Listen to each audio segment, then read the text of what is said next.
Bill Gates, billionaire, entrepreneur, tech genius, philanthropist.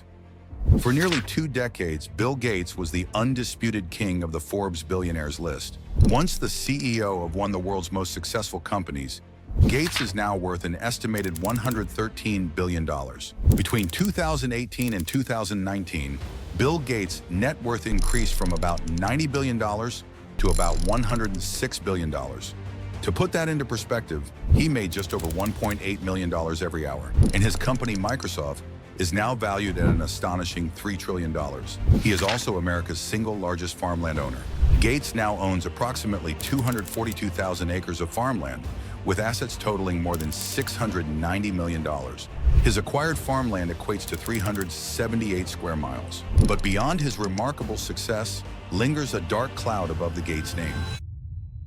In the post-IT age, Bill Gates has been linked to numerous conspiracy theories, notably his obsession with overpopulation and disease. Today, the greatest risk of global catastrophe doesn't look like this. Instead, it looks like this. If anything kills over 10 million people in the next few decades, it's most likely to be a highly infectious virus rather than a war. To date, Gates has secured millions of seeds in the Svalbard Global Seed Vault in Norway, a seed bank, which is a giant repository that the Norwegian government oversees, along with several multinational corporations and governments to protect future crop diversity. These seeds are stored in the event of a mass loss of crops or a crop shortage. Gates also has ambitions to have influence over the world's meat consumption. In 2010, Gates invested in a company called All Things Bugs, an insect company that seeks to replace all meat products with insects as the main source of protein. In 2011, All Things Bugs LLC was officially registered by its founder, Dr. Aaron T. Dossey. Intrigued by his passion and idea of using insects as a more sustainable food supply, Bill Gates funded Dr. Dossey's startup company with a generous grant. To understand the motives behind his peculiar investments, one has to understand the Malthusian theory and how it relates to Gates's beliefs. The Malthusian theory originates from Thomas Malthus, an 18th century British philosopher and economist who created the Malthusian growth model, an exponential formula used to project population growth. According to his theory, the supply of food and natural resources will not be able to keep up with the growth of an unregulated human population. Malthus believed that the Earth would only be able to sustain a population of 2 billion people at any given time.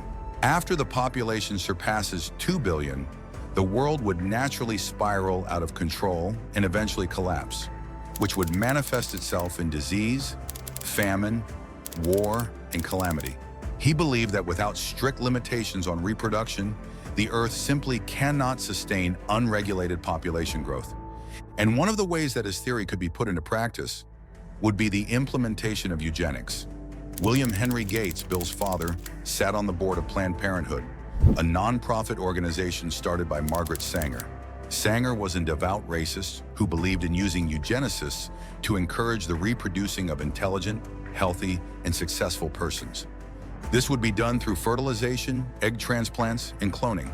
In contrast, those deemed morally undesirable, the aim would be to abort, sterilize, and segregate those. Sanger would ultimately try to implement what is infamously known as the Negro Project, a project aimed at reducing the black population under the guise of reproductive rights, an ideal that trickled over into the Gates' household.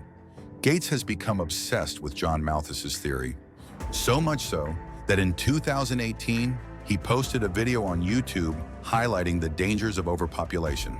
And this effect is very, very dramatic. We find that in every country of the world, this is repeated. The population growth goes down as we improve health.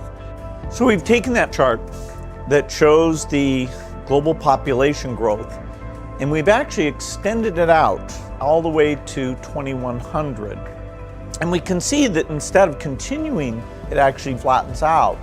Another way to see that is through this rate of population growth. And you can see that in the 60s, that reached a pretty high number, over 2% per year, and it's now come way, way down.